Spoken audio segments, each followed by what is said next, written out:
অনেকেই জিজ্ঞেস করছেন যে সদস্যর ব্যালেন্সগুলো কিভাবে দেখা যায়, সদস্যর ব্যালেন্সে কিভাবে ইনকোয়ারি করা যায়।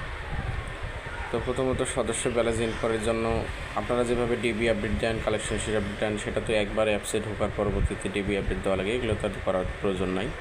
যদি অ্যাপসে প্রথমবার ঢোকেন সেক্ষেত্রে তো করা লাগে, আর যদি দ্বিতীয়বার হয় সেক্ষেত্রে তো প্রয়োজন নাই। আমি দ্বিতীয়বারে ঢুকেছি, এটা আমার প্রয়োজন নাই। তো আপনারা এখানে রিপোর্টে যাবেন। রিপোর্ট থেকে এখানে বিভিন্ন প্রকার রিপোর্টগুলো আছে, আপনারা চাইলে সবগুলো একটু চেক করে নিতে পারেন। আপনারা যেহেতু এই মুহূর্তে প্রয়োজন ব্যালেন্স ইনকোয়ারি, তো ব্যালেন্স ইনকোয়ারিতে আমরা যাব। সদস্যের ব্যালেন্স ইনকোয়ারি দিলাম।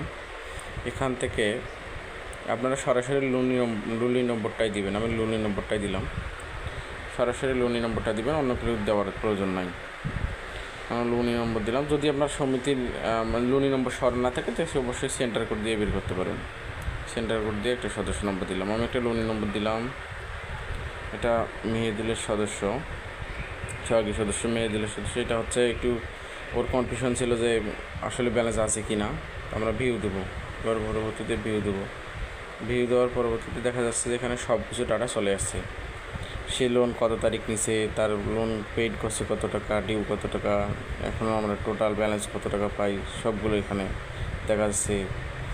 জিএস কত টাকা আছে, ভিএস কত টাকা আছে, এলটিএস কত টাকা আছে, সবগুলো আমরা এখান থেকে দেখতে পাচ্ছি। আশা করি বিষয়টা বুঝতে পারছেন। এভাবে ব্যালেন্স ইনকোয়ারি করতে পারেন আপনারা অ্যাপসের মাধ্যমে। ধন্যবাদ।